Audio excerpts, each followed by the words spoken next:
Harta dan kekayaanku dikuras oleh suamiku untuk menghidupi selingkuhannya. Saat semuanya terbongkar, kubuat ia menangis menyesal.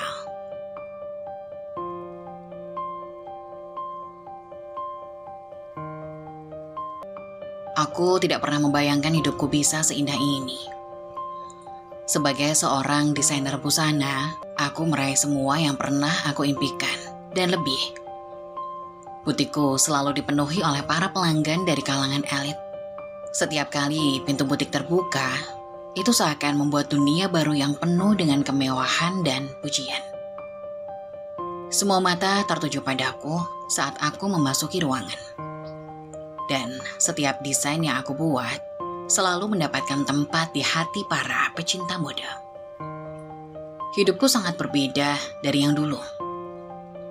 Aku berasal dari keluarga yang sederhana, dengan latar belakang yang tidak glamor sama sekali.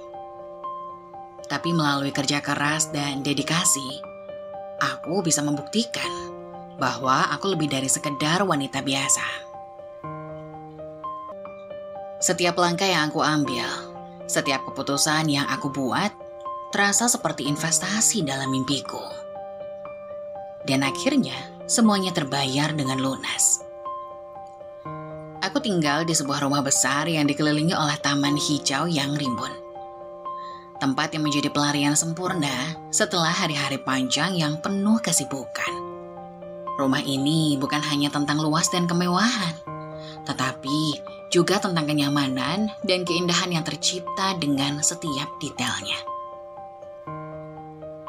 Setiap ruangan di rumah ini dirancang dengan cermat, mengikuti selera dan standar tinggi yang selalu aku pertahankan. Di ruang tamu yang elegan, sofa-sofa berlapis beludru hitam yang nyaman menanti saat-saat santai. Sementara lukisan-lukisan indah menghiasi setiap sudut, memberikan kesan klasik yang abadi. Malam-malamku seringkali dipenuhi dengan pesta-pesta mewah dan acara sosial yang dihadiri oleh tokoh-tokoh penting dalam dunia mode, seni, dan bisnis. Aku duduk dengan nyaman di meja-meja yang penuh dengan gelas-gelas kristal berisi anggur merah. Berbicara dengan tamu terhormat, mendengarkan pujian-pujian tentang desainku yang selalu menjadi sorotan. Setiap acara itu menjadi bukti nyata dari kesuksesanku. Dan aku menikmati setiap momen itu, merasa bangga dengan semua pencapaianku. Mobil mewahku, sebuah mobil sport berwarna hitam mengkilap, menunggu di depan rumah setiap kali aku hendak berangkat ke butik. Setiap kali aku melangkah keluar, aku bisa merasakan mata orang-orang yang mengagumi, menganggapku sebagai simbol dari segala yang mereka inginkan dalam hidup. Semua perhatian itu membuatku merasa seperti seorang bintang, pusat dari segala sorotan, dan itu memberi kepuasan yang tak tergantikan. Pekerjaanku sebagai desainer busana telah membuatku dikenal luas. Aku bukan hanya seorang perancang pakaian, aku adalah seorang yang mampu menciptakan tren, membentuk dunia mode dengan setiap jahitan dan desain yang keluar dari tanganku. Setiap koleksiku selalu dipenuhi oleh ide-ide revolusioner yang membuat nama-nama besar dalam dunia mode terkesima. Banyak orang ingin mengenakan karyaku, dan itu membuatku merasa aku seperti sedang mencapai puncak dari segala usaha yang telah aku lakukan selama bertahun-tahun. Namun, kesuksesan ini tidak datang begitu saja. Di balik semua kemewahan itu, ada ribuan jam kerja yang penuh dengan dedikasi dan kegigihan. Butikku adalah cerminan dari semua usahaku. Setiap bagian dari butik ini dipenuhi dengan pilihan-pilihan yang akan membuat siapa saja merasa istimewa. Aku memastikan bahwa setiap pelanggan yang datang merasakan pelayanan yang terbaik. Setiap pengunjung adalah kesempatan untuk menunjukkan bahwa aku tidak hanya seorang desainer. Aku adalah seniman yang mampu mengubah kain menjadi karya seni yang hidup. Meski hidupku penuh dengan gemerlap dan kesuksesan, aku tidak pernah melupakan perjalanan panjang yang membawaku ke titik ini. Aku tahu betul bagaimana rasanya memulai dari bawah. Dari sebuah impian yang tampaknya mustahil menjadi kenyataan. Semua kerja keras, semua pengorbanan, dan semua malam yang aku habiskan dengan merenung di meja gambar akhirnya membuahkan hasil. Aku merasakan kebahagiaan yang tulus dalam setiap pencapaian yang aku raih. Dan aku tahu, meskipun segala sesuatu terlihat sempurna di luar, tidak ada yang lebih memuaskan dari mengetahui bahwa semua ini adalah buah dari jerih payahku. Setiap langkah yang aku ambil kini terasa lebih ringan. Aku bisa tersenyum dengan bangga, merasakan kebahagiaan sejati, tanpa harus khawatir tentang masa depan. Tapi aku juga tahu, di balik kebahagiaan ini, ada kenyataan yang harus aku hadapi. Dunia yang penuh persaingan dengan standar-standar tinggi yang selalu menuntut lebih, tidak pernah membiarkanku untuk berhenti atau berpuas diri. Setiap hari, aku harus tetap membuktikan bahwa aku layak berada di posisi ini. Tidak ada ruang untuk kesalahan. Tidak ada tempat untuk kegagalan. Aku tahu bahwa keberhasilan ini sangat rapuh. Dan jika aku lengah, aku bisa kehilangan semuanya. Namun, meskipun aku menyadari tantangan-tantangan itu, aku tetap merasa bersyukur. Setiap hari aku menjalani hidup ini dengan penuh semangat, bertekad untuk mempertahankan posisi yang telah aku capai. Aku tahu bahwa hidup ini tidak selalu mudah, tetapi aku siap menghadapinya. Aku siap menghadapi apapun yang akan datang, karena aku tahu bahwa aku sudah membangun hidup yang aku impikan. Hidup yang penuh dengan kebahagiaan dan kesuksesan. Meskipun dunia terlihat sempurna, di dalam hatiku ada sebuah perasaan yang terus menggerogoti. Perasaan kosong yang kadang datang ketika aku merasa terlalu lama terjebak dalam rutinitas ini. Aku sering merenung, apakah semua ini benar-benar membuatku bahagia? Atau apakah ini hanya sebuah pencapaian yang akhirnya akan kehilangan maknanya? Tetapi saat aku melihat wajah-wajah bahagia dari para pelanggan yang memakai desainku, aku merasa sedikit lega. Setidaknya aku tahu bahwa apa yang aku buat memberikan dampak positif bagi orang lain. Tapi hidupku adalah lebih dari sekedar pekerjaan. Ada saat-saat ketika aku ingin berhenti sejenak, menikmati keindahan dunia tanpa tekanan atau tuntutan. Ada saat-saat ketika aku ingin melupakan semua pencapaian ini dan hanya menjadi diri sendiri tanpa beban. Tetapi saat itu belum datang. Aku tahu bahwa untuk mempertahankan hidup yang aku impikan, aku harus terus maju, terus berjuang, terus berinovasi. Dalam sebuah acara amal untuk anak-anak kurang mampu yang aku selenggarakan, aku bertemu dengan Firman. Saat itu, dia sedang membagikan buku cerita kepada sekelompok anak kecil. Dengan senyumnya yang hangat dan nada suaranya yang lembut, aku tertegun melihat cara dia berbicara dengan anak-anak, penuh kasih dan perhatian. Seolah-olah dunia di sekelilingnya lenyap, menyisakan hanya mereka. Firman adalah seorang guru honorer di sebuah sekolah kecil. Seseorang yang jauh dari kehidupan gemerlap yang biasa aku jalani. Aku ingat betul pertemuan pertama kami. Dia memperkenalkan dirinya dengan sopan, dengan mata yang jujur dan suara yang tenang. "Terima kasih sudah mengadakan acara seperti ini," katanya sambil menjabat tanganku. Aku bisa merasakan ketulusan dalam setiap kata yang dia ucapkan. Sesuatu yang jarang kutemukan di dunia tempatku berada. Hari itu, aku merasa ada sesuatu yang berbeda. Biasanya, orang-orang mendekatiku karena status atau kesuksesanku. Tapi, Firman seolah tidak peduli dengan semua itu. Dia berbicara denganku seperti aku adalah manusia biasa, bukan seorang desainer terkenal atau pemilik butik mewah. Kami berbicara panjang lebar tentang impian dan perjuangan hidup. Dia menceritakan bagaimana dia menjadi guru untuk membantu anak-anak yang kurang beruntung.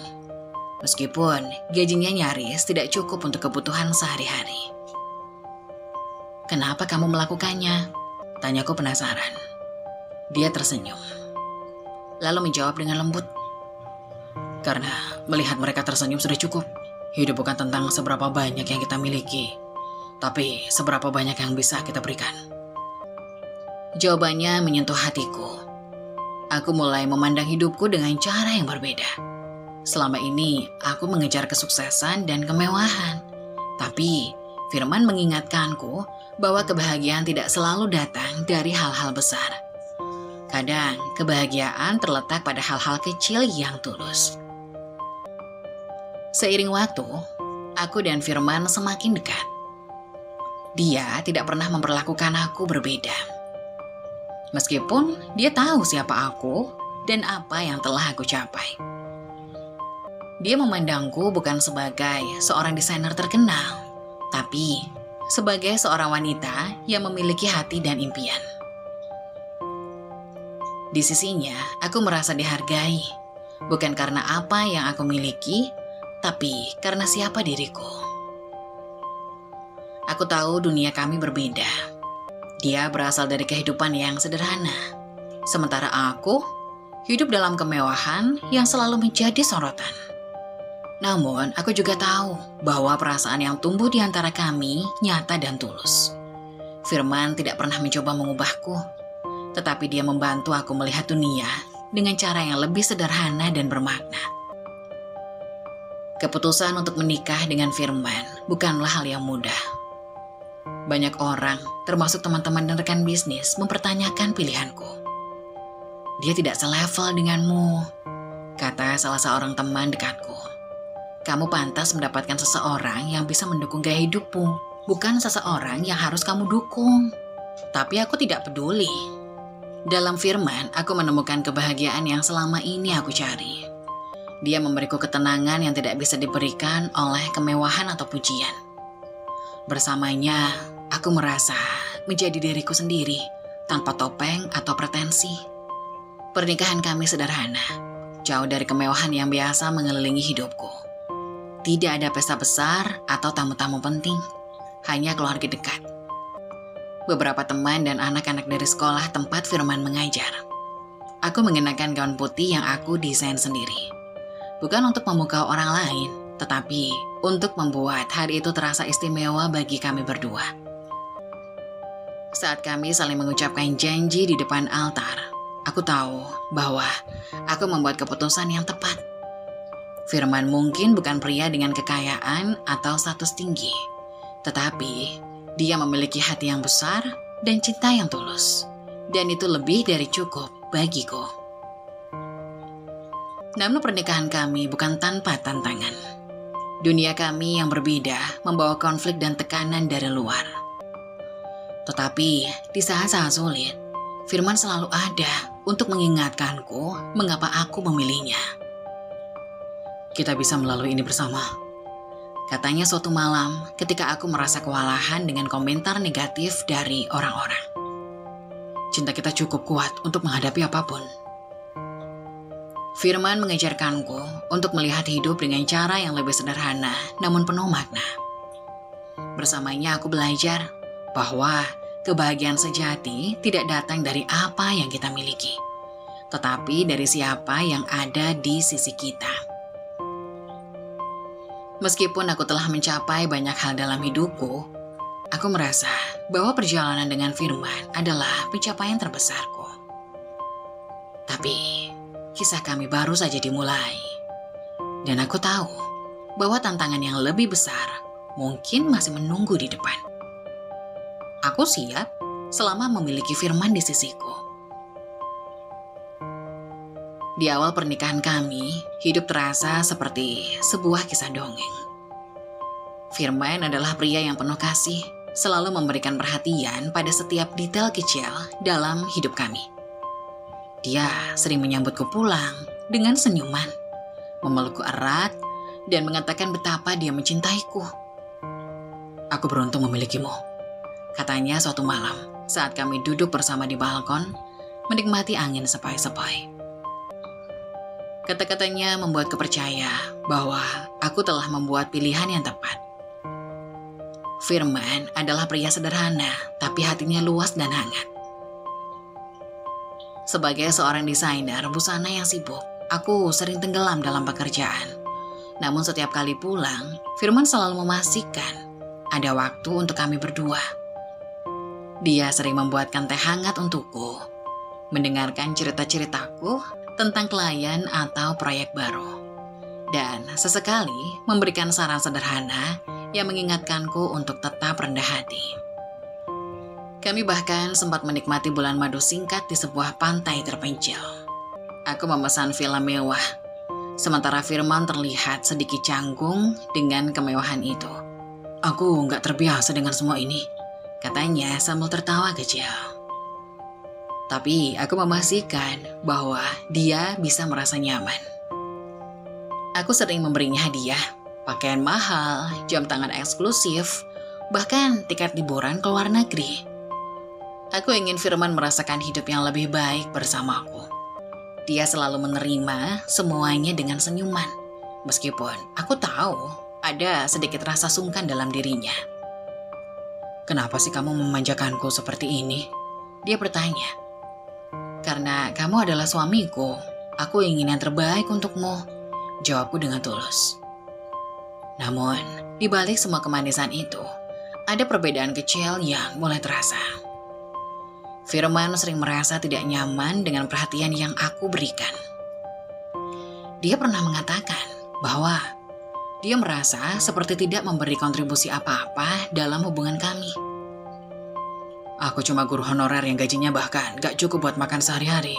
Sedangkan kamu, lihat dirimu, sukses, kaya, semua orang menghormatimu," katanya suatu malam. Aku mencoba meyakinkan bahwa aku tidak peduli tentang perbedaan status atau penghasilan kami. "Cinta gak diukur dari itu, Firman. Aku menikahimu karena aku mencintaimu, bukan karena apa yang kamu bisa berikan," kataku dengan serius. Dia tersenyum, tapi aku bisa melihat ada sesuatu yang mulai mengganggunya. Aku memilih untuk mengabaikan perasaan itu, percaya bahwa waktu akan mengatasi segalanya. Namun semakin lama, ketidakseimbangan dalam hubungan kami mulai muncul. Aku sering merasa lelah setelah bekerja keras sepanjang hari, sementara Firman menghabiskan sebagian besar waktunya di rumah atau sekolah. Aku tidak pernah mempermasalahkan ini, tapi aku bisa merasakan bahwa dia mulai merasa tertekan. "Kamu gak perlu terlalu bekerja keras, kamu tahu, kita bisa hidup lebih sederhana," katanya suatu malam dengan nada sedikit dingin. "Tapi aku mencintai pekerjaanku, Firman. Ini bagian dari siapa aku," jawab. Percakapan seperti ini mulai terjadi lebih sering. Firman tampak semakin sensitif, sementara aku semakin sibuk dengan bisnis yang terus berkembang. Aku mencoba menjaga hubungan kami tetap harmonis. Tapi ada saat-saat di mana aku merasa seperti berjalan di atas kaca tipis, takut melukai atau membuatnya merasa lebih rendah. Pernikahan kami yang awalnya terasa seperti dongeng, perlahan berubah menjadi ladang ujian. Aku tidak menyadari bahwa benih konflik sudah mulai tumbuh, tersembunyi di balik senyuman dan perhatian kecil yang masih kami berikan satu sama lain. Aku mencintainya, tapi aku mulai merasa bahwa cinta saja tidak selalu cukup. Hari itu terasa lebih sunyi dari biasanya. Firman baru saja pergi, katanya untuk menghadiri rapat penting di sekolah. Kata-katanya terdengar datar, tanpa kehangatan seperti dulu. Namun bukan itu yang membuat hatiku tak tenang. Ada sesuatu yang mengganjal. seperti benih keraguan yang tumbuh semakin besar setiap harinya. Aku memandangi ponselnya yang tak sengaja tertinggal di meja. Selama ini, dia selalu menjaga ponselnya seperti harta karun. Namun kali ini, dia meninggalkannya begitu saja. Aku bimbang antara rasa percaya yang dulu begitu kukuh dan dorongan untuk mencari tahu kebenaran. Tanganku gemetar, aku membuka ponsel itu. Tidak ada kode kunci. Seperti dia yakin aku tidak akan pernah menyentuhnya. Aku masuk ke aplikasi pesan, dan di sanalah aku menemukan sesuatu yang menghancurkan hatiku. Pesan-pesan itu pendek, penuh dengan godaan yang tidak terbantahkan. Ada nama wanita yang asing bagiku, Dina.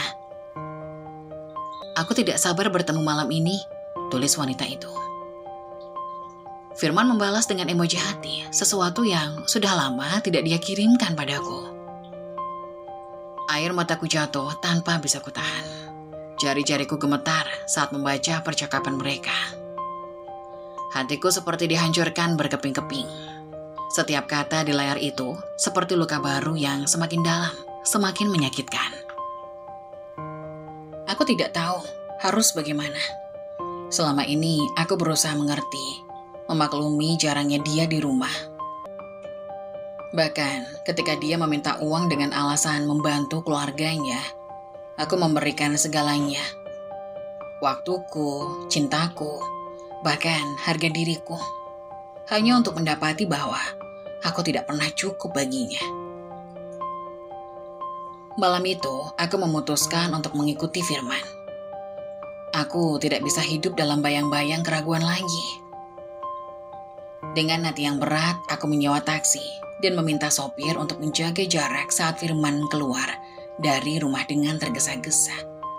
Dia tidak menuju sekolah, seperti yang dia katakan.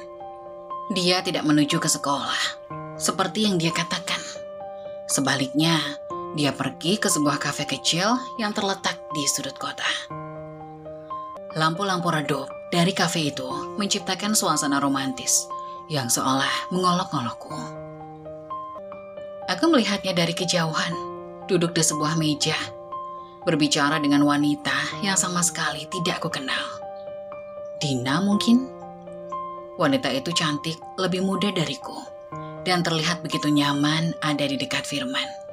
Di tempatku berdiri, aku melihatnya tertawa.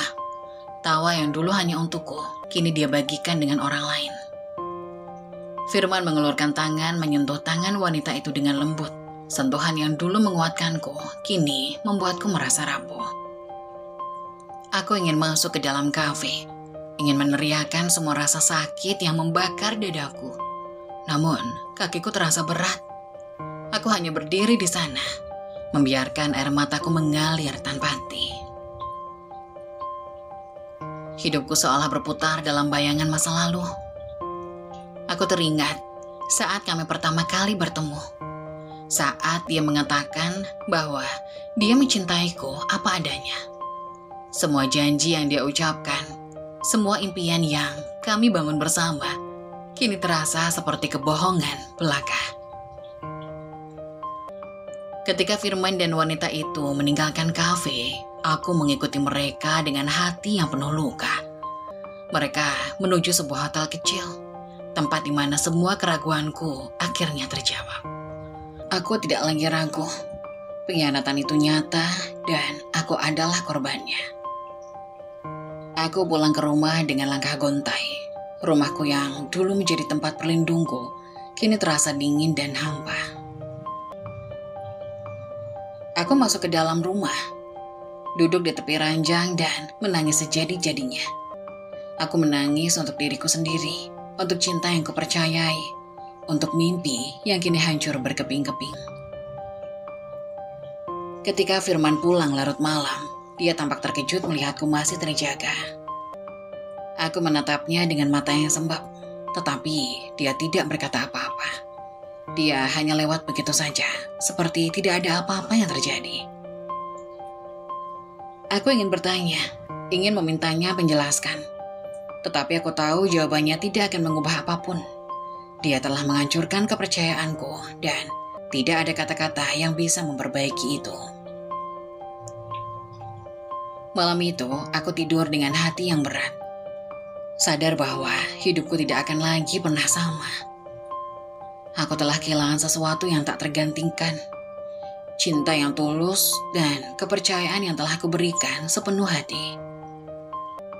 Malam itu dingin, tetapi suasana hatiku lebih dingin dari udara di luar. Firman baru saja pulang larut malam dengan alasan rapat guru.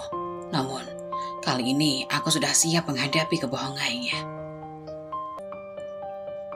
Ketika dia masuk ke kamar, aku sedang duduk di kursi dekat jendela, memegang ponselnya yang tanpa sengaja dia tinggalkan di ruang tamu. Firman, panggilku dengan suara yang lebih tenang daripada yang aku rasakan. Dia menoleh, ekspresinya sejenak bingung sebelum berubah menjadi waspada. Ada apa sayang? Tanyanya mencoba terdengar santai. Aku mengangkat ponselnya, memperlihatkan layar yang menampilkan percakapan penuh kemesraan antara dia dan wanita bernama Anita. Rekan sesama guru yang sering dia sebut dengan santai. Namun percakapan ini jauh dari profesional. Mereka saling memanggil dengan nama panggilan sayang. Bahkan ada pesan tentang tas bermerek yang Firman belikan untuk wanita itu. Ini apa Firman? Tanyaku, suaraku gemetar. Dia terdiam, mulutnya terbuka seolah mencari alasan. Tetapi tidak ada kata-kata yang keluar. Tatapanku tidak memberinya ruang untuk berbohong. Kamu menyelidiki ponselku. Dia akhirnya berbicara, tetapi dengan nada menyalahkan. Aku tertawa kecil, tawa yang penuh kepahitan. Menyelidiki? Aku bahkan tidak perlu menyelidiki, Firman. Kamu meninggalkan ponselmu begitu saja. Apa kamu pikir aku tidak akan menemukan ini? Firman menarik nafas panjang, mencoba tetap tenang. Aku bisa jelaskan. Jelaskan apa? Bahwa kamu menghabiskan uangku untuk membeli barang-barang mewah untuk wanita lain. Bahwa aku bekerja keras siang dan malam untuk membiayai hidup kita. Sementara kamu sibuk bermain cinta di belakangku. Aku berdiri, menatapnya dengan air mata yang mengalir di pipiku. Aku tidak pernah meminta kamu membiayai semuanya ya. Firman tiba-tiba meledak. Kamu yang terlalu sibuk dengan karirmu. Terlalu dominan. Kamu merasa seperti ibu. Aku merasa seperti bukan pria di rumah ini. Anita membuatku merasa dihargai. Kalimat itu seperti belati yang menusuk hatiku. Aku terdiam. Tidak percaya dia akan menggunakan alasan seperti itu untuk mengkhianatiku. Jadi ini salahku. Salahku karena aku ingin kita hidup nyaman. Karena ingin memastikan kamu tidak kekurangan apapun. Firman, aku mencintaimu. Aku mempercayaimu. Tapi ini yang kamu lakukan padaku. Dia tidak menjawab. Hanya mengalihkan pandangan, seperti tidak sanggup menatapku lagi. Hening yang menyakitkan memenuhi kamar. Aku ingin kamu keluar dari rumah ini, kataku akhirnya. Suaraku tegas meskipun hatiku berantakan. Apa? Kamu tidak serius kan? Firman mencoba mendekat, tetapi aku mundur. Keluar Firman. Aku tidak akan membiarkan diriku terus dihancurkan seperti ini. Aku sudah memberikan segalanya untukmu, dan ini balasanmu. Firman mencoba berdebat, tetapi aku tetap pada pendirianku. Aku tahu bahwa memberikan kesempatan kedua hanya akan menghancurkanku lebih dalam. Dia akhirnya pergi, membawa tas kecil dengan beberapa barangnya. Meninggalkanku di rumah besar yang kini terasa begitu sepi.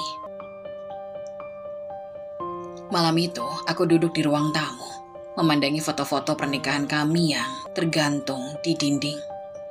Aku menangis, tetapi air mataku bukan hanya karena patah hati.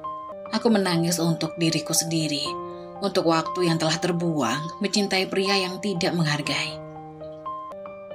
Aku bersumpah pada diriku sendiri bahwa ini adalah akhir dari penderitaanku. Aku akan bangkit bukan untuk membuktikan apapun kepada Firman, tetapi untuk diriku sendiri. Aku layak mendapatkan kebahagiaan, dan aku tidak akan membiarkan siapapun merampasnya lagi. Setelah Firman pergi malam itu, pikiranku terus berkecamuk. Tetapi aku tahu bahwa kebohongan dan pengkhianatannya belum selesai. Dia harus mendengar apa yang sebenarnya kurasakan, harus menghadapi konsekuensi dari semua tindakannya. Esok harinya, aku memutuskan untuk menemuinya di tempat yang paling tidak dia sangka. Sekolah, tempatnya mengajar. Aku ingin dia tahu bahwa aku tidak akan lagi menjadi wanita yang diam dan membiarkan harga diriku diinjak-injak. Ketika aku tiba di sekolah, suasana kelas sedang sepi. Aku menunggu di lorong sampai bel berbunyi dan akhirnya dia keluar dari ruang guru. Ekspresi wajahnya berubah drastis ketika melihatku berdiri di sana, menatapnya dengan pandangan penuh amarah dan luka. Aku tidak ingin membuat keributan di sini, Firman. Kita bicara di tempat lain, kataku. Suaraku dingin namun tegas.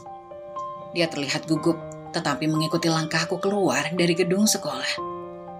Kami berjalan ke taman kecil di seberang jalan, tempat yang sepi dan jauh dari kerumunan. Ketika kami tiba, aku berbalik menghadapnya. "Apa kamu puas sekarang, Firman?" tanyaku. Nada suaraku syarat dengan emosi. "Semua yang kau katakan malam itu, aku masih tidak percaya kamu bisa menyalahkanku atas pengkhianatanmu." Firman menghela napas panjang mencoba menghindari tatapanku. "Aku tidak pernah meminta kamu untuk menjadi seperti itu. Kamu terlalu sibuk dengan karirmu. Aku butuh pasangan, bukan seseorang yang hanya pulang bawa uang," katanya akhirnya. Aku tertawa kecil, tawa yang pahit dan penuh ironi. "Jadi ini salahku karena bekerja keras. Salahku karena aku ingin hidup lebih baik." "Firman, apa kamu tahu berapa banyak malam yang aku habiskan menangis karena merindukan perhatianmu? Bahkan ketika aku yang membiayai semua kebutuhan kita." Dia tetap diam. Tetapi aku bisa melihat rasa bersalah di matanya. Namun, rasa bersalah itu tidak cukup untuk menghapus luka yang dia buat. "Kamu bilang aku sibuk dengan pekerjaanku, tapi siapa yang membayar semua tagihan, Firman? Siapa yang memastikan kamu punya segalanya? Aku bahkan memberimu uang untuk alasan membantu keluargamu. Tapi ternyata kamu memberikannya kepada wanita lain." Firman akhirnya angkat bicara. Suaranya penuh frustasi. "Aku merasa kehilangan harga diriku, oke? Aku tidak bisa hidup di bawah bayang-bayangmu. Anita, dia membuatku merasa seperti seorang pria lagi. Dia tidak menghakimiku." Kata-katanya seperti tamparan keras. Aku menggigit bibir, mencoba menahan air mata yang sudah menggenang. "Kehilangan harga dirimu?" Suaraku bergetar. "Dan bagaimana dengan aku? Apa kamu pernah memikirkan bagaimana rasanya bagiku mengetahui bahwa pria yang kucintai mengkhianatiku, menggunakan uangku, hasil jerih payahku untuk membiayai perselingkuhannya?" Dia menunduk, tidak mampu menjawab. Hening di antara kami terasa begitu berat, seperti awan gelap yang menggantung di langit sebelum badai.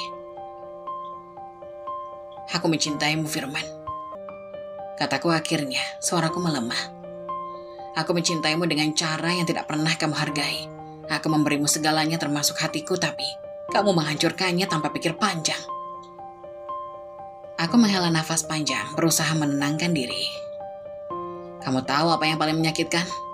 Bukan karena kamu berselingkuh, tapi karena kamu tidak pernah melihat aku sebagai seorang istri, sebagai seseorang yang layak dicintai.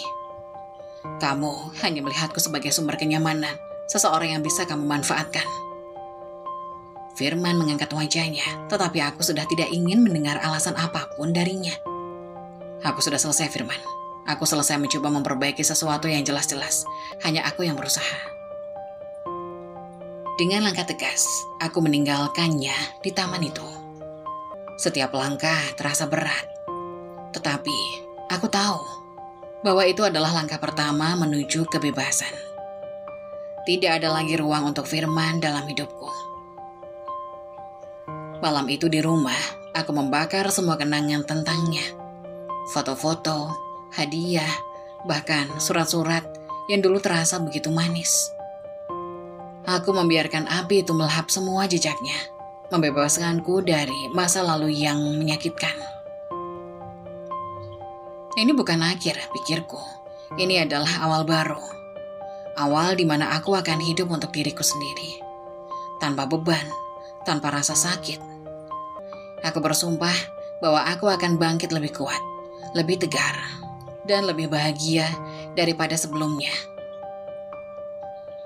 Beberapa bulan setelah percakapan terakhir kami di taman itu, aku merasa dunia mulai runtuh perlahan. Ketika aku semakin berusaha mengumpulkan potongan-potongan hidupku yang hancur, kenyataan yang lebih pahit mulai terungkap. Aku tahu bahwa Firman telah meninggalkan luka yang dalam di hatiku. Tetapi aku tidak pernah menyangka dia akan mengkhianatiku dengan cara yang lebih kejam lagi, menyalahgunakan semua yang telah kuberikan kepadanya. Itu dimulai dari laporan bank yang tiba-tiba datang ke rumah. Aku selalu mengandalkan sistem keuangan yang aku kelola dengan cermat, menjaga bisnis dan rumah tangga kami tetap stabil. Namun, angka-angka yang muncul di laporan itu mengusik ketenanganku. Aku melihat bahwa beberapa transaksi besar telah dilakukan dengan jumlah yang sangat mencolok. Aku merasakan perutku mual saat menyadari bahwa hampir sebagian besar saldo tabungan yang aku miliki telah digunakan untuk membeli barang-barang mewah. Aku segera memeriksa rekening pribadi Firman. Tidak ada yang disembunyikan lagi. Di sana tertera jelas setiap pembelian, tas, desainer, perhiasan, emas, dan berlian, serta tiket pesawat kelas 1 untuk liburan ke luar negeri bersama wanita yang kukenal sebagai selingkuhannya. Hatiku hampir berhenti berdetak. Semua uang yang aku kumpulkan dengan kerja keras selama bertahun-tahun telah dihabiskan untuk menciptakan ilusi kebahagiaan dengan orang lain, sementara aku berada dalam kebingunganku yang tak berujung. Aku merasa seolah dunia ini tidak lagi milikku. Selama bertahun-tahun aku membangun bisnisku, memoles setiap desain, melayani setiap pelanggan dengan sepenuh hati. Namun dalam sekejap, segalanya mulai runtuh. Aku memutuskan untuk memanggil akuntanku dan menyelidiki lebih lanjut keuangan bisnisku. Ternyata bukan hanya tabungan pribadiku yang habis, tapi juga sejumlah dana besar yang telah dipinjamkan untuk memperkuat operasional butikku. Semua telah terbuang sia-sia. Bisnisku yang sebelumnya gemilang kini mulai goyah. Setiap malam aku terbangun dengan cemas, memikirkan tagihan yang menumpuk, utang yang semakin menambah beban, dan masa depan yang semakin kabur. Aku mulai menjual barang-barang berharga di rumah, bahkan beberapa koleksi desainer yang tak ternilai harganya, hanya untuk menutupi kerugian yang ditinggalkan oleh Firman. Setiap kali aku mendapati sebuah cek yang kembali tertunda, aku merasa semakin terjerat dalam kebohongan yang sudah ditendun dengan begitu rapi oleh orang yang pernah kucintai. Hingga pada akhirnya, aku harus mengucapkan perpisahan pada rumah besar yang dulu menjadi kebanggaanku. Rumah itu terpaksa dijual untuk menutupi sebagian besar hutang yang terakumulasi. Aku yang dulu berdiri dengan percaya diri di tengah gemerlap kehidupan ini, kini harus menerima kenyataan pahit bahwa semua yang pernah aku miliki tidak lebih dari sekedar kenangan. Hari-hari berikutnya terasa begitu suram. Aku mulai merasakan bagaimana rasanya kehilangan semuanya. Kehilangan kebanggaan, kehilangan identitas yang telah aku bangun selama bertahun-tahun. Bisnisku yang dulu makmur kini menjadi sepi. Pelanggan yang dulu setia mulai menjauh. Dan aku hanya bisa menatap toko yang dulu penuh semangat dan keceriaan. Sekarang sepi dan kosong. Tanpa Firman aku merasa diriku runtuh lebih cepat daripada yang bisa aku perbaiki. Semua impian yang kuperjuangkan terasa musnah begitu saja, hanya karena ulahnya yang tidak bertanggung jawab. Namun meskipun hatiku terasa hancur, aku masih berusaha untuk bertahan. Aku tahu ini bukan akhir dari segalanya. Ada saat-saat ketika aku terjatuh, berlutut dalam kesedihan. Namun aku menyadari satu hal, aku masih hidup. Aku tidak bisa membiarkan Firman dengan segala pengkhianatannya merenggut semua yang aku miliki. Aku harus bangkit, meskipun terasa sangat sulit. Aku mulai mencari cara untuk memperbaiki keadaan. Aku belajar untuk menjalani kehidupan yang lebih sederhana. memulai dari awal lagi, dan berusaha untuk mendapatkan kembali kepercayaan diriku. Namun di dalam hatiku, satu pertanyaan terus mengganggu. Bagaimana Firman bisa begitu tega merusak hidupku dengan cara seperti ini? Aku hanya bisa memandangi dunia yang telah hilang dan berharap bahwa suatu hari aku bisa menemukan jalan keluar dari kegelapan yang menyelubungi hidupku. Malam itu aku duduk di ruang tamu yang sepi, menatap langit malam yang gelap melalui jendela besar di rumah yang kini terasa begitu kosong. Keputusanku yang selama ini kupikirkan akhirnya kutempuh. Perceraian. Kata yang dulu terasa asing dan menyakitkan, kini menjadi kenyataan yang harus aku terima. Setelah segalanya terungkap, aku tahu aku tidak bisa lagi hidup bersama Firman. Kepercayaanku telah hancur dan cinta yang pernah ada di antara kami sudah menghilang tanpa jejak. Firman tidak pernah menyesali perbuatannya. Bahkan ketika aku menghadapinya, memberitahunya bahwa aku ingin mengakhiri pernikahan kami, ekspresinya dingin. Tidak ada rasa penyesalan yang terpancar dari wajahnya. Dia hanya menatapku dengan tatapan yang datar, seperti melihatku sebagai beban yang harus disingkirkan. "Kamu pikir ini mudah untukku?" katanya dengan suara serak. "Kamu harus tahu, kamu tidak sendirian dalam masalah ini. Aku juga butuh bagian dari segala yang kita miliki." Bagaimana bisa dia berkata begitu? Dia yang telah menghancurkan hidup kami, yang telah menguras segalanya dariku. Harta, waktu, dan perasaan. Sekarang malah menginginkan bagian dari apa yang masih tersisa. Hatiku hancur mendengarnya. Rasanya seperti tubuhku terhempas ke lantai, dihantam kenyataan betapa jauh dia telah kehilangan kemanusiaannya. Firman tidak hanya mencuri hartaku, tetapi juga merampas harga diriku. Aku menahan air mata yang hampir keluar, mencoba tetap tenang meski rasa sakitnya begitu tajam. Aku menatapnya dalam-dalam, berusaha mencari sedikit kebaikan dalam diri pria yang dulu aku cintai. Tetapi hanya ada keangkuhan dan ketidakpedulian. "Kamu sudah mengambil semuanya dariku, Firman," kataku. Suaraku bergetar, namun aku berusaha menjaga ketenanganku. "Apalagi yang kamu inginkan dariku?" Dia tersenyum sinis, tampak seperti puas dengan apa yang telah dia lakukan. Apalagi selain apa yang menjadi hakku?" jawabnya, tanpa sedikit pun rasa penyesalan. Aku merasa hatiku terperosok lebih dalam. Aku tahu bahwa ini adalah momen terakhirku untuk menerima apapun darinya. Tidak ada yang bisa mengembalikan apa yang telah hilang, dan aku hanya bisa pergi. Aku mulai mengurus perceraian dengan bantuan pengacara. Setiap dokumen yang kutandatangani seperti pisau yang menusuk hatiku. Aku merasa begitu lemah, terperangkap dalam dunia yang penuh dengan kepalsuan dan rasa sakit. Firman, yang dulu kubanggakan sebagai suamiku, kini hanya bisa menjadi bayangan yang membuatku merasa lebih hancur. Aku sudah tidak lagi memiliki cinta yang semula kupercayakan padanya. Semua itu telah berubah menjadi kepahitan yang sulit untuk dihapus. Selama proses perceraian, Firman semakin menunjukkan wajah aslinya. Dia mulai menuntut lebih banyak, berusaha merebut harta yang telah kumiliki dengan susah payah. Bahkan, dia tidak ragu untuk mempermainkan perasaan orang lain demi memenuhi keinginannya. Aku merasa seperti dia telah merampok hidupku, dan aku hanya bisa menyaksikan segalanya berantakan. Tak hanya uang dan barang berharga, tapi kebahagiaan dan harapan yang dulu kucita-citakan kini sirna. Di saat-saat seperti ini, aku merasa seperti sudah kehilangan segalanya. Bahkan, rumah yang dulu ku kenal sebagai tempat penuh kenangan, kini terasa begitu asing. Tanpa Firman, aku merasa kosong. Tidak ada lagi percakapan, tawa, atau sentuhan hangat yang pernah ada. Hanya kesepian yang memenuhi ruang-ruang kosong di rumah itu. Meskipun rasa sakit itu menggerogoti hati dan pikiranku, namun aku tahu bahwa aku tidak bisa terus hidup dalam kehancuran ini.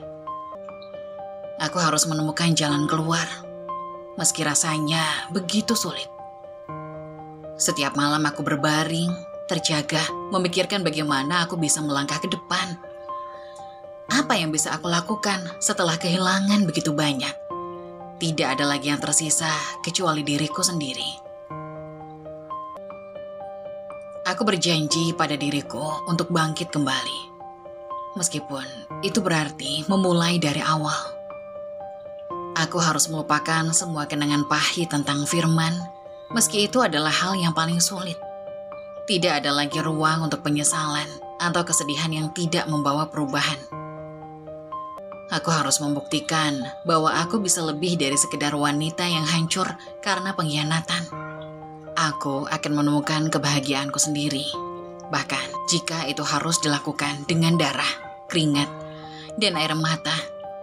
Hidupku yang dulu penuh dengan kemewahan, kini terasa seperti bayangan yang jauh. Aku kembali ke titik nol, memulai dari awal di sebuah kamar kontrakan kecil di pinggiran kota. Tidak ada lagi butik mewah dengan kaca-kaca besar yang memperlihatkan desain-desain busanaku. Tidak ada lagi tim besar yang membantuku.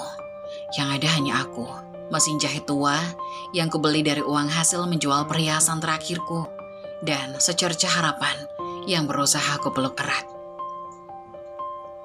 Setiap pagi aku bangun sebelum matahari terbit. Aku menyiapkan secangkir kopi murah untuk mengawali hariku dan duduk di meja kecil yang menjadi tempat kerjaku. Aku memulai dengan membuat sketsa desain sederhana yang mengingatkanku pada awal karirku dulu. Tanganku gemetar bukan karena takut, tapi karena aku sadar perjalanan ini akan panjang dan penuh tantangan. Aku mulai menjahit sendiri, sesuatu yang sudah lama aku tinggalkan ketika dulu aku punya tim untuk mengerjakan semua itu. Tanganku kaku, tapi perlahan-lahan aku menemukan ritmenya lagi. Jahitan demi jahitan menjadi simbol usahaku untuk kembali bangkit. Aku merasa seperti menemukan bagian dari diriku yang sempat hilang dalam gemerlap kehidupan yang dulu kupikir adalah segalanya. Meski awalnya sulit, aku mulai menjual karyaku melalui media sosial.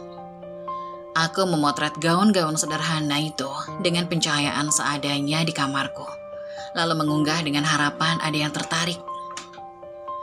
Awalnya ada sedikit orang yang melihat, apalagi membeli, tapi aku tidak menyerah. Setiap malam, aku memikirkan cara untuk membuat karyaku lebih menarik, lebih relevan, lebih menggambarkan siapa aku sebenarnya.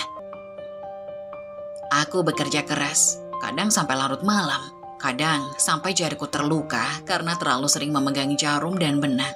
Ada hari-hari di mana aku merasa ingin menyerah, terutama ketika pelanggan tidak membayar tepat waktu, atau ketika aku harus memilih antara membeli bahan kain atau makanan.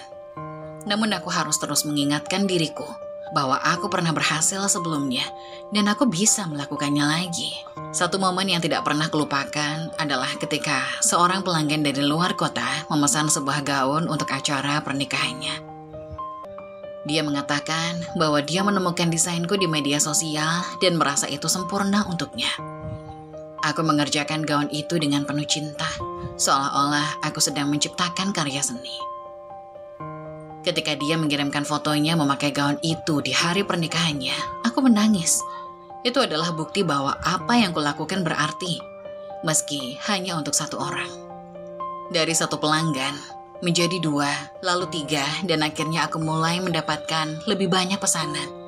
Media sosial menjadi jendela kecilku ke dunia luar, tempat aku bisa memamerkan karyaku tanpa harus memiliki butik fisik.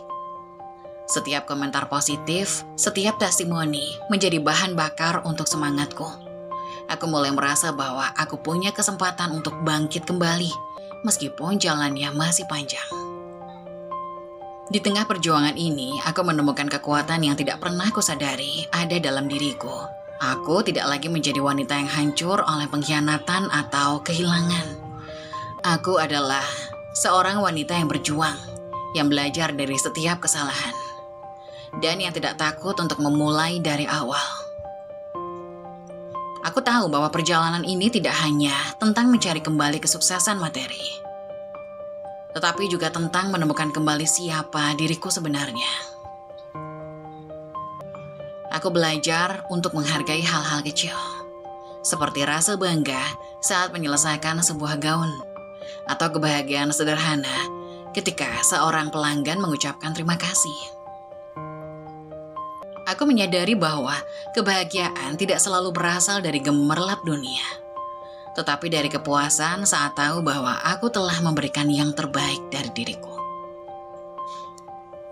Memulai dari nol bukanlah sesuatu yang pernah kubayangkan akan kulakukan lagi dalam hidupku. Namun, di balik semua perjuangan, aku menemukan arti baru dari kebahagiaan. Aku tidak lagi berusaha untuk membuktikan sesuatu kepada orang lain.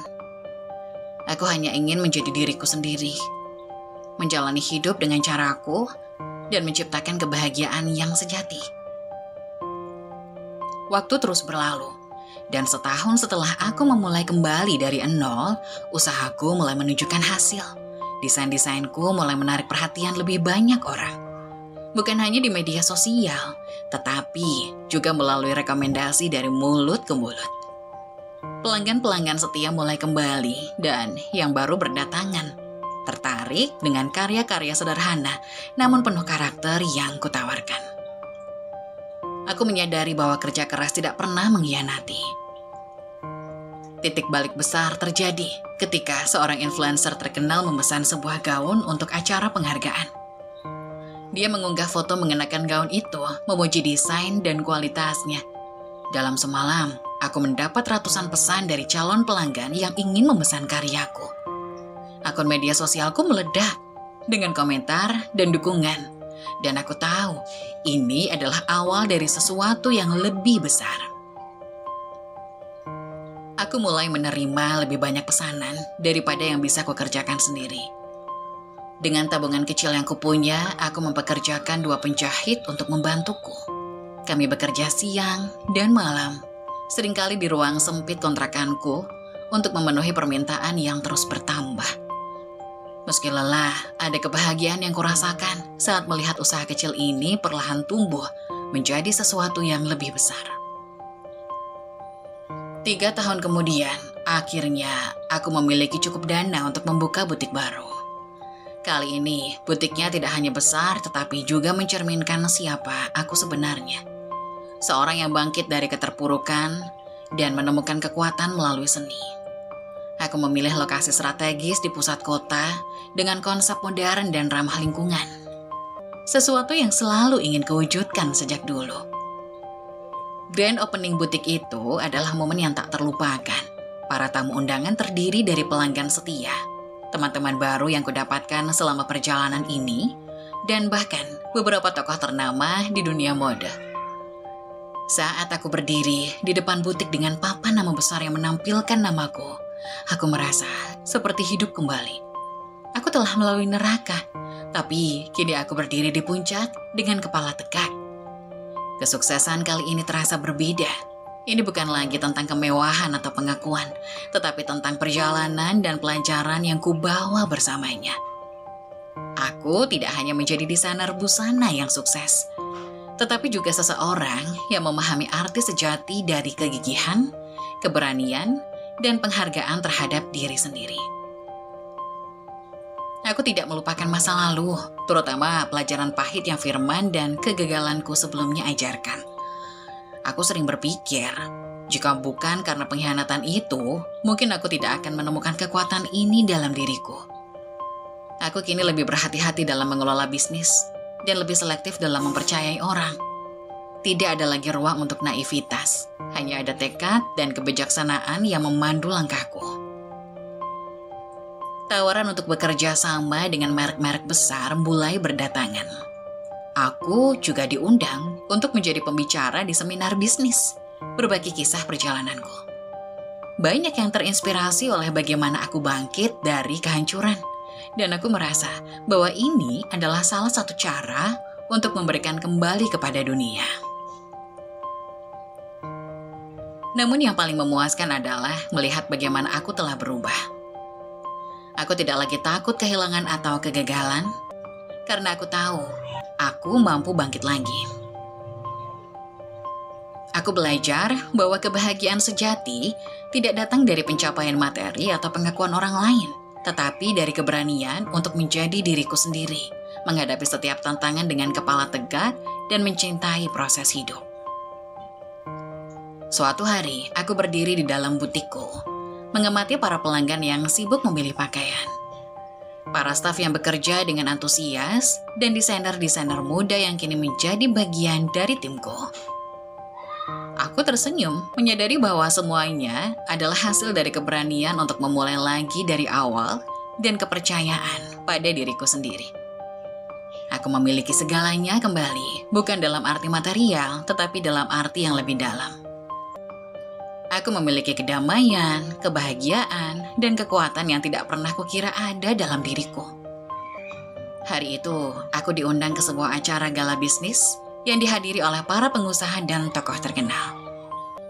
Acara itu menjadi ajang bagiku untuk memperkenalkan koleksi terbaru, sekaligus memperluas jaringan bisnis. Aku mengenakan gaun hasil desainku sendiri yang sederhana tapi elegan, dan berdiri dengan percaya diri di antara para tamu yang memuji karyaku. Namun di tengah keramaian, pandanganku terpaku pada wajah yang begitu kukenal.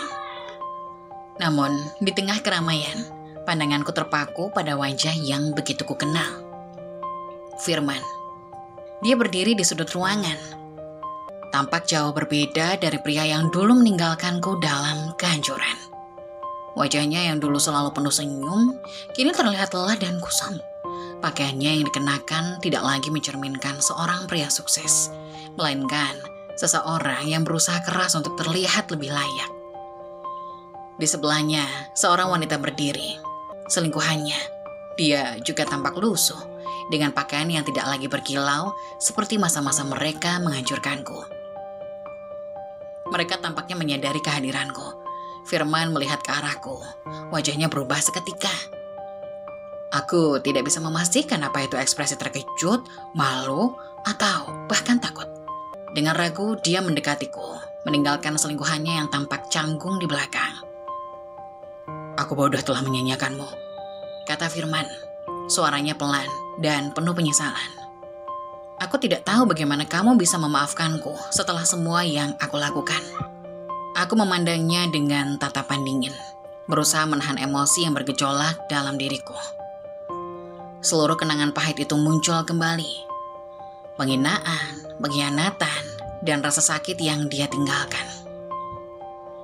Tapi, aku bukan lagi wanita yang dulu.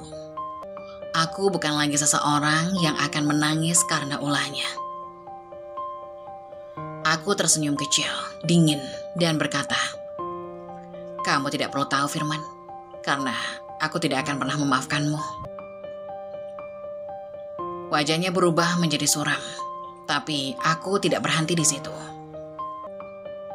"Kamu tahu, dulu aku berpikir bahwa kebahagiaan itu tergantung pada cinta seseorang. Aku salah. Kebahagiaan itu aku ciptakan sendiri, dengan tanganku, dengan kerja keras, dan dengan keberanian untuk bangkit setelah kamu menghancurkanku." Aku mendekatkan wajahku sedikit, sehingga hanya dia yang bisa mendengarkan kata-kataku selanjutnya. "Dan kamu, lihat dirimu sekarang. Karma sudah melakukan bagiannya, kan? Jangan pernah berpikir kamu bisa mendapatkan belas kasihan dariku." Firman tidak berkata apa-apa. Dia menunduk, terlihat kecil di hadapanku. Wanita di sebelahnya yang mungkin dulu merasa menang karena merebutnya dariku, sekarang hanya bisa berdiri diam, seolah menyadari bahwa kemenangan mereka hanyalah ilusi belaka. Aku berbalik meninggalkan mereka tanpa rasa ragu sedikit pun. Dalam hatiku aku merasa bebas. Pertemuan itu bukan untuk memberikan mereka penebusan, melainkan untuk membuktikan pada diriku sendiri bahwa aku sudah jauh melampaui masa lalu. Aku berjalan menuju keramaian. Diterima kembali oleh pujian dan percakapan hangat dari orang-orang yang mengagumiku. Sementara Firman dan wanita itu lenyap di antara bayang-bayang ketidakberartian. Malam itu, aku pulang dengan hati yang tenang. aku sadar aku telah menang, bukan karena aku memiliki kekayaan atau kesuksesan, tetapi karena aku telah berdamai dengan diriku sendiri dan melangkah maju, meninggalkan semua luka di masa lalu. Firman adalah bagian dari cerita hidupku, tetapi dia tidak lagi memiliki tempat dalam babak baru yang aku tulis sekarang. Di tengah keramaian acara gala itu, aku menjadi pusat perhatian, bukan hanya karena prestasiku, tetapi karena gaun yang kukenakan. Gaun itu adalah mahakarya yang dirancang khusus untuk menggambarkan perjalanan hidupku. Warna-warna emas dan perak yang berkilau melambangkan kejayaan, sementara detail bordirnya menceritakan kisah kebangkitan dari kehancuran. Malam ini aku adalah bintang, dan semua mata tertuju padaku. Firman dan selingkuhannya tampak kikuk di sudut ruangan. Mereka tidak memiliki keberanian untuk meninggalkan tempat itu, atau menghadapi tatapan orang-orang yang mengenal siapa mereka. Aku memutuskan untuk mendekati mereka.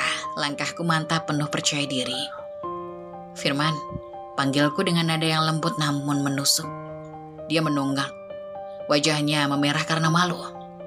Kamu dan dia adalah alasan aku berdiri di sini seperti sekarang. Aku ingin berterima kasih untuk semua pengkhianatan, penghinaan, dan rasa sakit yang kalian berikan. Itu adalah bahan bakar yang mendorongku menjadi lebih kuat, lebih tangguh. Aku mengangkat segelas champagne. Senyum kecil terukir di wajahku. Jadi, cheers untuk kalian berdua, ucapku dengan penuh kemenangan, lalu menyesap minumanku. Firman hanya diam, tidak mampu berkata-kata. Matanya dipenuhi rasa penyesalan, tapi tidak ada lagi tempat untuk itu di hatiku. Selingkuhannya mencoba menghindari kontak mata denganku, seolah ingin menghilang dari pandanganku. Aku melanjutkan dengan nada yang lebih tajam. Dulu aku berpikir bahwa kehilangan kalian adalah akhir dari segalanya, tapi nyatanya itu adalah awal dari segalanya. Aku bangkit, membuktikan bahwa kalian salah. Sementara aku berada di puncak, kalian memilih menghancurkan hidup sendiri dengan keserakahan dan pengkhianatan. Orang-orang di sekitar mulai memperhatikan percakapan kami. Beberapa dari mereka yang tahu tentang masa laluku dengan Firman memberikan senyum simpati dan kekaguman.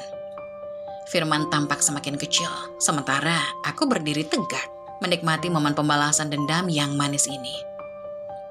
Aku harap hidup kalian sekarang cukup untuk membuat kalian belajar satu hal ya. Tambahku, menatap mereka dengan tajam. Orang yang kamu hancurkan bisa menjadi orang yang paling kamu butuhkan suatu hari nanti. Tapi jangan khawatir, aku tidak akan pernah membalas dendam dengan cara yang kalian pikirkan. Balasan terbaikku adalah menjadi seseorang yang lebih baik dari apapun yang pernah kalian bayangkan. Setelah menyelesaikan kata-kataku, aku berbalik tanpa menunggu jawaban mereka. Langkahku mantap meninggalkan mereka di dalam bayang-bayang rasa malu dan penyesalan. Malam itu, aku kembali ke rumah dengan senyuman puas. Bukan karena aku mempermalukan mereka, tetapi karena aku telah menunjukkan betapa jauhnya aku telah melangkah. Balas dendam yang manis bukanlah menghancurkan mereka, tetapi membuktikan bahwa aku tidak lagi terpengaruh oleh apapun yang pernah mereka lakukan. Aku telah menang dengan caraku sendiri, dan di dalam hati aku merasa bebas, benar-benar bebas. Aku tidak lagi membutuhkan validasi dari masa lalu. Aku tahu siapa diriku, dan itu lebih dari cukup. Pertemuan dengan Aditya, seorang fotografer berbakat, adalah hal yang tak terduga. Kami pertama kali bertemu di salah satu pemotretan untuk koleksi terbaru butikku. Aditya adalah pria sederhana, namun penuh pesona. Dengan senyum yang tulus dan tatapan mata yang hangat, dia memperlakukan semua orang dengan hormat, tanpa memandang status atau jabatan mereka. Awalnya aku menganggapnya hanya sebagai kolega profesional. Namun, semakin sering kami bekerja sama, semakin aku menyadari bahwa Aditya berbeda dari siapapun yang pernah kukenal. Dia tidak pernah terintimidasi oleh kesuksesanku, juga tidak mencoba memanfaatkannya. Sebaliknya, dia selalu mendorongku untuk menjadi lebih baik tanpa merasa perlu mengurangi siapa diriku. Suatu hari, Setelah sesi pemotretan yang panjang, dia mengajakku minum kopi di sebuah kedai kecil yang sederhana. Tidak ada gemerlap, tidak ada kemewahan. Hanya kami berdua berbicara tentang mimpi, perjalanan hidup, dan harapan. Dalam percakapan itu, dia berkata dengan nada rendah, "Aku tidak peduli seberapa besar namamu di dunia ini. Yang aku pedulikan adalah siapa dirimu ketika semua lampu panggung itu mati."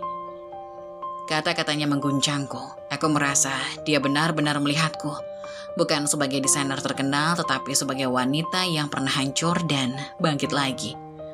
Hubungan kami berkembang secara perlahan, tanpa tekanan atau harapan yang berlebihan. Bersamanya aku belajar bahwa cinta sejati adalah tentang saling menghargai dan mendukung. Bukan tentang siapa yang lebih unggul atau lebih lemah. Dia adalah partner yang setara, bukan beban atau pesaing. Beberapa bulan kemudian, Aditya melamarku di tempat yang sama di mana kami pertama kali bertemu. Studio fotografi kecil yang dipenuhi karya-karyanya. Tidak ada pesta besar atau perhiasan mewah, hanya cincin sederhana dan janji untuk selalu mencintaiku apa adanya. Aku menerima lamarannya tanpa ragu, karena untuk pertama kalinya dalam hidupku, aku merasa benar-benar dicintai. Hari pernikahan kami sangat intim, hanya dihadiri oleh keluarga dekat dan sahabat. Tidak ada kilauan kemewahan, tetapi penuh dengan kehangatan dan kebahagiaan. Aku mengenakan gaun pengantin sederhana yang kudesain sendiri, dan Aditya memotret setiap momen dengan matanya yang penuh cinta. Kini hidupku terasa lebih lengkap. Aku tidak hanya menemukan kesuksesan dalam karir, tetapi juga menemukan cinta sejati yang menghargai diriku sebagai individu. Aditya dan aku bekerja sama di proyek-proyek kreatif, menggabungkan bakat kami untuk menciptakan sesuatu yang indah. Aku tidak lagi dihantui oleh rasa sakit masa lalu. Aku telah memaafkan diriku sendiri atas semua keputusan yang pernah kubuat. Dan aku memilih untuk melihat masa lalu sebagai bagian dari perjalanan yang membentuk diriku hari ini. Aku adalah wanita yang bahagia, bukan karena harta atau pencapaian, tetapi karena aku menemukan seseorang yang mencintaiku dengan tulus dan memberikan arti baru pada hidupku. Dan untuk pertama kalinya, aku merasa benar-benar bebas dan utuh.